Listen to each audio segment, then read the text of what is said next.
Paolo Avellino inaming proud kay Kim Chiu kahit hindi nanalo isiniwalat sa publiko.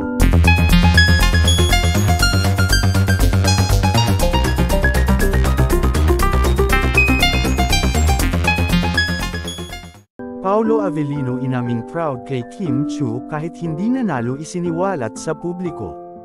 Kung matatandaan ay nanominate si Kim Chiu bilang isa sa Content Asia Award kahapon sa Taiwan. Ngunit sa kasamaang palad hindi na iuwi ni Kimi ang award.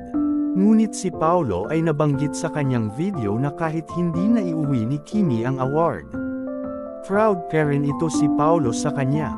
Dahil bago pa lang umalis ng Taiwan si Kimi ay nag-iwan na ng mensahe si Paolo sa kanya. Sambit di umano ni Paolo sa kanya na, "Congrats," ang sabi niya, "maging nominated lang, panalo na yon." Yun daw ang sabi ni Paolo Avellino sa kanya. Kaya ayon nag-congrats na rin siya. Napapa-proud sila, cast and crew. "Sana mauwi ko talaga," she added.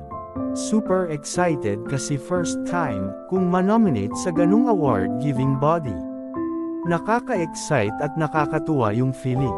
Sambit ni Kimi, "Habang nag-iimpake ako kagabi, sabi ko, Diyos ko, itutuloy ko pa ba to? As in kinakabahan talaga ako. But being nominated sa Content Asia Awards, sobrang panalo na talaga yon."